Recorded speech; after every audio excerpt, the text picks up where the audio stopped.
తాకట్టులో ఉన్న బంగారాన్ని విడిపించి ఆ రోజు ఆన్లైన్ ధరకే కొంటుంది కొమ్మూరి గోల్డ్. చుట్టూ అంతా కూడా ప్రకృతి రమణీయత, కొండలపైన స్వామివారు నెలకొనున్నారు.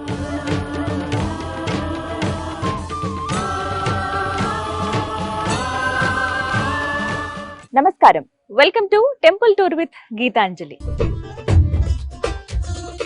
ఆ లక్ష్మీ నారసింహుడు తన భక్తులను ఉద్ధరించేందుకు వారందరి దర్శనార్థం ఎన్నో చోట్ల స్వయం వ్యక్తమయ్యారు. అలాంటి ఒక చోటే ఇబ్రహీంపట్నంలో ఉన్నటువంటి శ్రీ స్వయంభూ లక్ష్మీ నారసింహస్వామి వారి దేవస్థానం.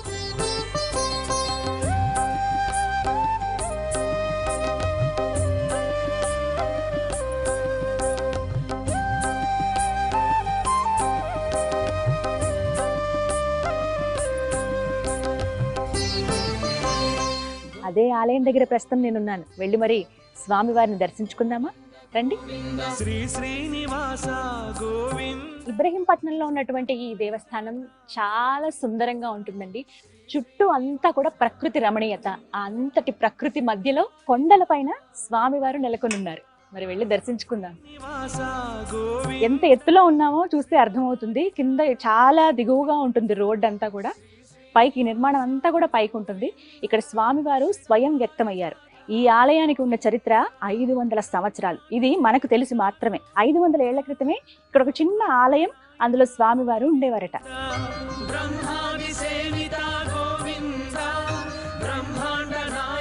ఇక ఆలయం వేళలు కూడా ఉదయం 4 గంటలకి అలా స్టార్ట్ అయితే గనక 10-10:30 వరకు ఆలయం తెరిచే ఉంటుంది. ఎందుకంటే ఇదంతా కూడా అటవీ ప్రాంతం. ఇప్పుడిప్పుడు పక్క పక్కన కొన్ని డెవలప్మెంట్స్ అవి వర్క్లు అవి జరుగుతూ ఉన్నాయి. ఇక సాయంత్రం 6 గంటలకల్లా మళ్ళీ ఆలయం తెరుస్తారు. 6 నుంచి 8:30-9 గంటల వరకు తెరిచే ఉంటుంది అనమాట. ఇబ్రహీంపట్నంలో ఉన్న చాలా మందికి తెలుసు. చాలా మంది ఇంటి దైవం కూడా ఈ లక్ష్మీ నారసింహుడు. ఎంతో మహిమాన్వితుడు, అత్యంత శక్తివంతమైన ఆలయం ఇది.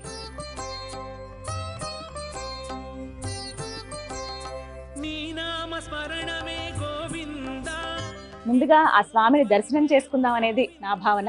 నాతో పాటు మీరు కూడా దర్శించుకోండి. ముందుగా ధ్వజస్తంభానికి దండం పెట్టుకుని ఇలా ముందుకొస్తే గరుత్మంతుడు స్వామివారికి ఎదురుగుండా ఉంటారు. ముందు వారి అనుమతి, వారిని చూసి ఆ తర్వాత కదా మనం స్వామివారిని చూస్తాం. స్వామివారిని తన భుజాలపైన ఎప్పుడు నిత్యం మోస్తూ వారి ఆజ్ఞ కోసం, అనుమతి కోసం ఎదురు చూస్తూ ఉండే గరుత్మంతుడు ఇదిగో బంటులా ఇక్కడ ఉన్నారు.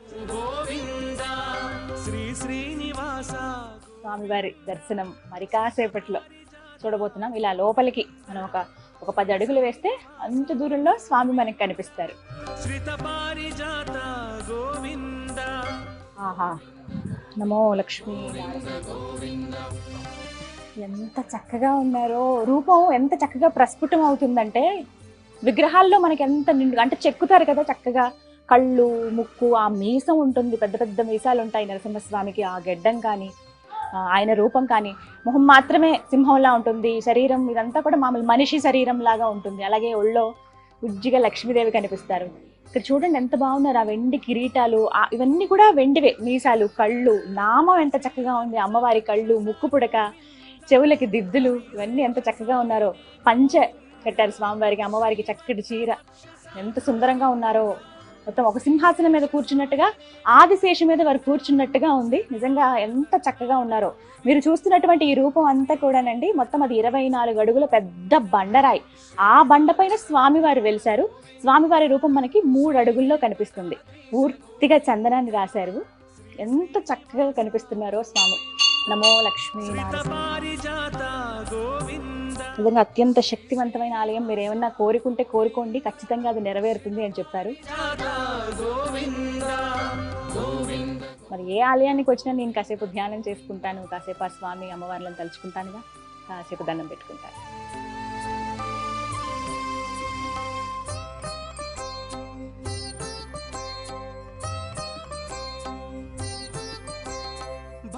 మీకు ఈ చుట్టుపక్కల ఈ ప్రాంతం అంతా కూడా చూపించాలి. అది కూడా చూపిస్తాను చూడండి. కొంచెం నేను సంధ్య వేళ దాటిన తర్వాత వచ్చాను కదా, చుట్టూ ఉన్నటువంటి ఈ కొండలు గుట్టలు అంత తెలియకపోవచ్చు. కానీ ఇప్పుడు మనం నుంచున్నది కూడా ఒక పెద్ద గుట్ట పైన. ఇదంతా కూడా కొండే, పూర్తి ఇదంతా రాయే. ఆ తర్వాత డెవలప్మెంట్ జరిగి ఇంత చక్కగా సుందరంగా రంగులు అవి వేసి స్వామివారి నామాలు, శంకు చక్రాలు ఇవన్నీ చేశారు చూడండి. కొన్ని పైన కూడా చక్కటి పుష్పం. ఎక్కడికక్కడ రూమ్స్ ఉన్నాయి. అలాగే ఇక్కడ స్వయంభూ ఆంజనేయ స్వామి ఉన్నారు, మహాశివుడు ఉన్నారు. శివలింగ రూపంలో ఆయన నిత్యం అభిషేకాలు జరుగుతూ ఉంటాయి. చాలా ప్రత్యేకం. ఈ ఆలయం ఎప్పుడూ కూడా చాలా సుందరంగా కనిపిస్తుంది. కొండపైన ఉండడం ఏమో కానీ దూరం నుంచి చూస్తుంటే ఆ లైట్స్ అన్నీ కూడా ఇలా వెలుగుతూ ఉంటుందన్నమాట. ఆయన ఉన్న ప్లేస్ అంటే ఆ మాత్రం ఉంటుంది కదా. ఇవన్నీ ఎంత కొండలు గుట్టలో ఇలాంటివి చూస్తే అర్థమవుతుందండి. ఇది మొత్తం అంతా కూడా గుట్టే. స్వామివారి వ్యక్తమైంది కూడా ఒక గుట్ట పైనే. ఇక్కడ ఇంకా పెద్ద బండరాయి ఉంది చూడండి. దానిపైన చక్కగా గోమాత పటం చిత్రం లాగా వేశారు. ఇగోండి ఇంకా పెద్ద గుట్ట ఇది. ఎంత పెద్ద కొండో. దీనిపైన ఆవు గోమాత ఉన్నట్టుగా ఇదిగో చక్కగా లేగదూడ కింద కూర్చుంది. గోవులో సకల దేవతలు కొలువై ఉంటారుగా, దానికి నిదర్శనంగా మొత్తం ఇలా వేశారు బొమ్మలు. చాలా బాగుంది. ఇక్కడి నుంచి కూడా మనం గోపురం చూడొచ్చు. స్వామివారు ఉన్నది గోపురం. ఇగో ఇవి వెనకాల చూపిస్తాను చూడండి. ఇగోండి ఇదంతా కూడా కొండే. ఎంత గుట్టే. ఇక్కడ కరెక్ట్గా ఇక్కడే ఉన్నారు స్వామి.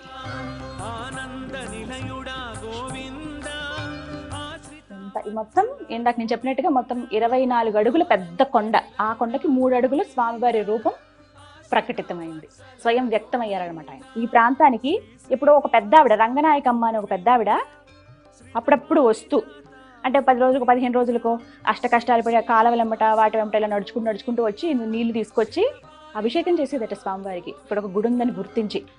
500 ఏళ్ల క్రితమే గుడి ఉందంటే ఈ గుడి ఇంకెప్పుడు నిర్మితమైందో అర్థం చేసుకోవాలి. దాదాపుగా 1000 సంవత్సరాలు అయింది అని అనుకున్నా కూడా అది ఆశ్చర్యం ఏం కాదు, అతిశయోక్తి కూడా కాదనిపిస్తుంది నాకైతే. అయితే ఆవిడ అలా వచ్చి 15 రోజులకు ఒకసారి 20 రోజులకు ఒకసారి వచ్చి అభిషేకం చేసి వెళ్ళేవారట.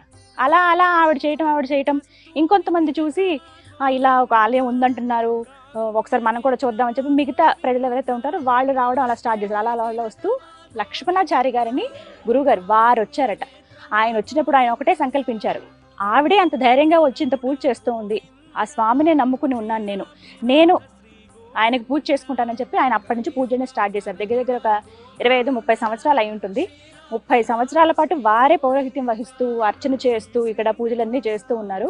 వారు వచ్చినప్పుడు అండి కేవలం గర్భగుడి ఏదైతే మీకు చూపించారో స్వామి ఉన్నారో ఆ ద్వారం అక్కడ వరకు మాత్రమే ఉండేది. ఆ తర్వాత తలుపులు, ముందు స్తంభాలు కానీ ఇవన్నీ పెట్టడం స్టార్ట్ చేశారు. లక్ష్మణాచారి గారు వారు వచ్చిన తర్వాత కంప్లీట్గా ఇక్కడ డెవలప్మెంట్స్ అన్నిటి గురించి చెప్పటం, మిగతా వాళ్ళకి వివరించి చెప్పటం, ఇలా నరసింహస్వామి ఉన్నారు, ఏమనుకున్నా అవి జరుగుతాయి, మనం ఏదైనా కోరుకుంటే అవి ఖచ్చితంగా జరుగుతాయని అలా చెప్పడంతో ఆయన నోటి మాట అలాగే ఆ స్వామివారి కృప అన్నీ కలిసి డెవలప్మెంట్ ఆయనే చేసుకుంటారండి. మనం ఒకరికి ఇలా చేయాలని మనుషులుగా మనం ఏమైనా భావిస్తామేమో, మనకు అది జరగాలి ఇది జరగాలి, వాళ్ళ సహాయం వీళ్ళ సహాయం, కానీ స్వామివారు వారికి నచ్చిన వ్యక్తుల చేత వారికి నచ్చిన పని చేయించుకుంటారు. ఈ ఆలయాన్ని అలాగే ఆయనే డెవలప్ చేయించుకున్నారని చెప్పుకోవాలి.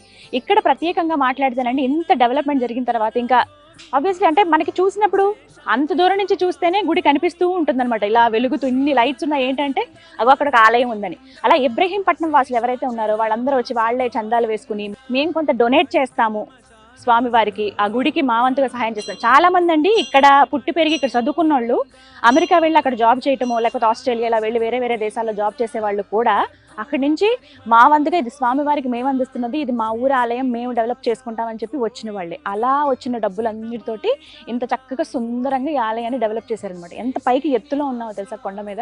ఇక్కడ మరీ ముఖ్యంగా చెప్పే విషయం ఏమిటో తెలుసా, చాలా అది వినగానే నాకు ఒళ్ళు గగురు పొడిచింది. ఇప్పటికీ కూడా కొన్ని సంవత్సరాల నుంచి ఇప్పటికీ కూడా ఒక నాగుపాము లక్ష్మీనరసింహస్వామి చెంతకు పాదాల చెంతకు వచ్చి 1 గంట అయినా సరే కనీసం కాసేపు సేద తీరి అక్కడే అలా ఉండి ఎప్పుడు వెళ్ళిపోతుందో తెలియదు, ఎప్పుడు వస్తుందో తెలియదు, ఎప్పుడు వెళ్ళిపోతుందో తెలియదు. అలాగే ఈ పక్కగా శివాలయం ఉంది, అక్కడ కూడా అంతే. లింగానికి ఎప్పుడు వస్తుందో తెలియదు, వచ్చి నాగుపాము అలా లింగాన్ని చుట్టుకుని ఉండి తర్వాత ఎప్పుడు వెళ్ళిపోతుందో తెలియదు. అంటే అప్పుడప్పుడు స్వామివారు తన మహిమని ఆ విధంగా చూపిస్తారనమాట. శివకేశవులు ఇద్దరికి భేదం లేదని చెప్పడానికి ఇది ఇంకొక ముఖ్యమైన ఘట్టం అని చెప్తాను నేనైతే. అంటే మంచి ప్లేస్ ఇది అలాంటి భేదం లేదని చెప్పడానికి. ఇక్కడ ముందు మనకి నరసింహస్వామి కనపడతారు, అలాగే ఇంకొక పక్క ఆ శివయ్య కనిపిస్తారు. నిజంగా ఆ టెంపుల్స్కి వెళ్ళినప్పుడు మనకు వచ్చే ఆ పాజిటివ్ ఎనర్జీ ఇంత ప్రకృతి మధ్యలో ఉన్నవి ఇంకాస్త ఆహ్లాదంగా అందంగా రమణీయంగా కనిపిస్తూ ఉంటాయి కదా, చాలా బాగుంది. ఇక్కడ చూడొచ్చు శివాలయం. స్వామివారు ఉన్న ఆలయానికి వెనక పక్కగా మనకి శివాలయం కనిపిస్తుంది. లోపల రాతి మీద గణపతిని చెక్కుంచారు. ఎంత బాగుంది. ముందుగా నందీశ్వరుడు చూడండి, రాతి ఎంత బాగుందో. నిజంగా ఇలా కూర్చుని ఉంటారు కదా, స్వామి ఎప్పుడు నీ దర్శనం, నువ్వేం చెప్తావు నేను వింటున్నాను అన్నట్టుగా కూర్చున్నారు. అలాగా ఇక్కడి నుంచి శివయ్యని చూడొచ్చు. ఓం నమః శివాయ, ఓం నమః శివాయ. సేవ చేసుకుంటున్నారు. ఇలా ఎవరికి వాళ్ళు భక్తులు వచ్చి సేవ చేసుకుంటూ ఉంటారు. విభూతితో ఎంత చక్కగా స్వామివారిని అలా అలంకరించారో చూడండి.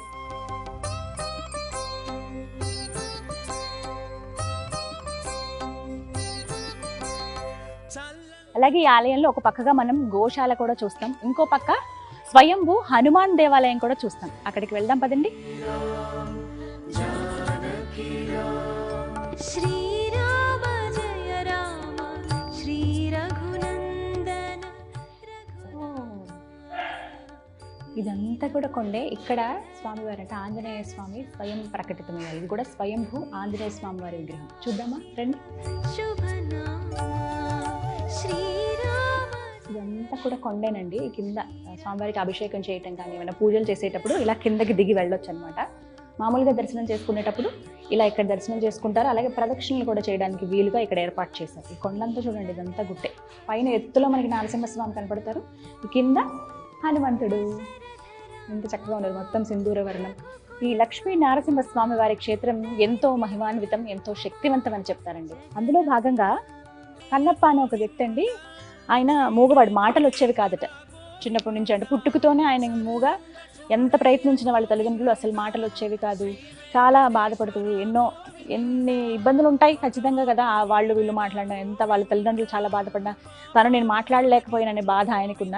ప్రతినిత్యం స్వామివారి సేవకని చెప్పి ఇక్కడ ఇదే ఆలయానికి వచ్చి సేవ చేసుకునేవాళ్ళంట, నరసింహుడి దగ్గరే ఉండి. అలా ఒకరోజు సడన్గా ఆయన ఉన్నట్టుండి ఆయనకి మాటలు రావడం స్టార్ట్ అయ్యాయి. అందరూ ఆశ్చర్యపోయారంట, ఇదేంటంటే స్వామివారి సన్నిధిలో ఉన్న నాకు మాటలు వచ్చాయి. ఇప్పటికీ ఆయన మాట్లాడతారు, అయితే కొంచెం తడబాటుగా ఉన్న మాటలు మాట్లాడతారు. అంతేకాదు ముఖం చూసి ఆ వ్యక్తి జాతకం ఏ విధంగా ఉందని కూడా చెప్తారంట.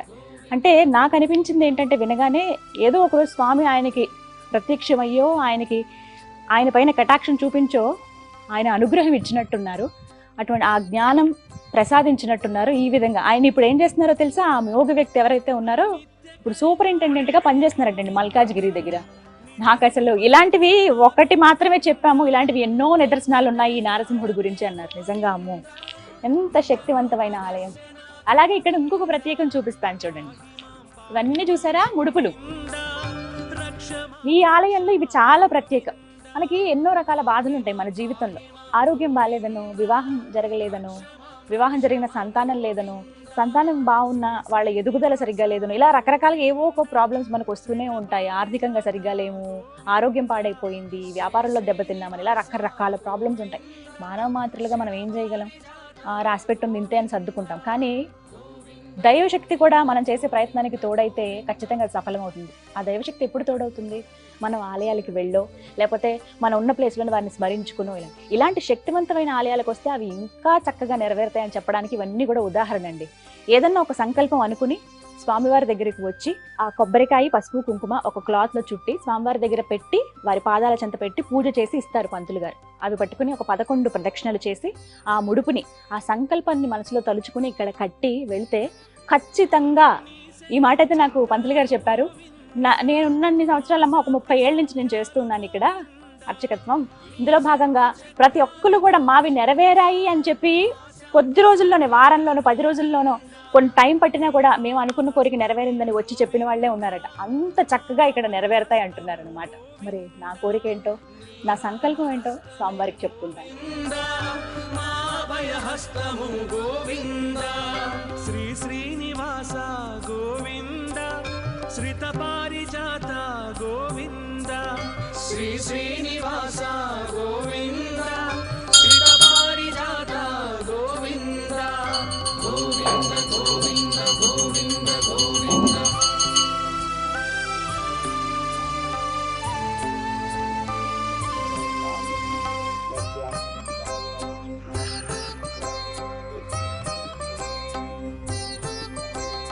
నీ మూడు నామాలు గోవింద, మనోవా కర్మలు గోవింద, నీ మూడు నామాలు గోవింద. నమో లక్ష్మీ నరసింహ.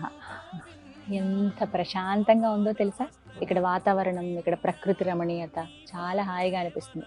ఇబ్రహీంపట్నంలో ఇక్కడ ఆలయం నిర్మితం అయ్యి ఎన్ని సంవత్సరాలు అయిందో తెలియదు, కానీ ఇక్కడ ఉంది అని తెలియటం మాత్రం 500 సంవత్సరాల క్రితం అంటండి. అంటే ఎన్ని వందల సంవత్సరాల చరిత్ర ఉందో ఈ ఆలయానికి.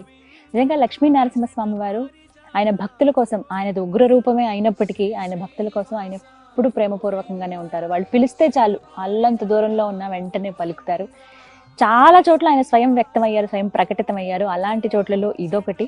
ఆ లక్ష్మీ నరసింహుడి కృప అందరిపైన ఉండాలి, ఆయన దయ. ఆయన అలా చూస్తున్నప్పుడు ఆయన 3 అడుగుల్లో ఆ రూపం అంతా కూడా లక్ష్మీ నరసింహుడిగా కనబడుతుంది. అంత పెద్ద గుట్ట పైన, ఇదంతా కూడా మొత్తం కొండల్లో గుట్టలే. ఖచ్చితంగా చూడదగ్గ ప్రదేశం ఇది.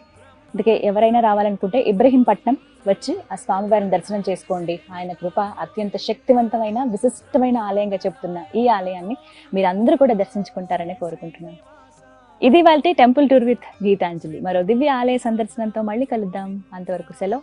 నమో నారసింహ.